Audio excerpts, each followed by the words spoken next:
reasons. First, the proviso to Article 3 ఏర్పాటు చేసుకున్న తర్వాత వ్యవస్థీకృతమైన సమాజాన్ని బీఆర్ఎస్ ప్రభుత్వం నిర్వీర్యం చేసిందన్నారు డిప్యూటీ సీఎం బట్టి విక్రమార్క. ప్రభుత్వంలోని ప్రతి వ్యవస్థ సంస్థలు ప్రజలకు జవాబుదారీగా ఉండాలని అన్నారు. ప్రజల కోసం మాత్రమే అధికారాలు పనిచేయాలని చెప్పేసి అన్నారు. 10 ఏళ్ల బీఆర్ఎస్ పాలనలో జరిగిన కుట్రపూరితమైన పాలనకు ఇక చర్మగీతం పాడదామని అన్నారు. ప్రజా దర్బారు రాష్ట్ర వ్యాప్తంగా జరుగుతాయని, ప్రజలు ఇచ్చిన వినతులపై తిరిగి సమాధానాలు స్పష్టంగా అందించేందుకు ప్రత్యేకంగా అధికారులను నియమిస్తామని బట్టి తెలిపారు.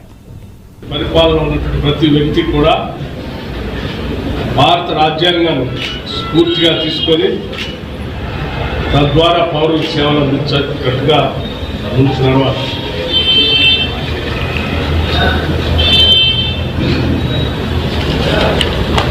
ఈ 10 ఏళ్ళలో జరిగినటువంటి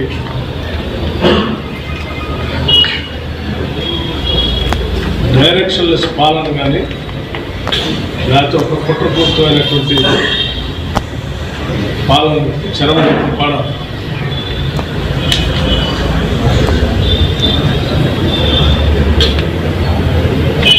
రాష్ట్ర వ్యాప్తంగా ప్రభుత్వ పరంగా ప్రజా దర్బారులు స్పష్టంగా జరుగుతాయి. ప్రజాభవన్ నుంచి మొదలు పెడితే ప్రతి కార్యాలయం, ప్రతి జిల్లా హెడ్ క్వార్టర్లో, మండల హెడ్ క్వార్టర్తో సహా ప్రజా దర్బార్లు స్పష్టంగా జరుగుతాయి. ఆ ప్రజా దర్బార్లో వచ్చినటువంటి వినతులు కూడా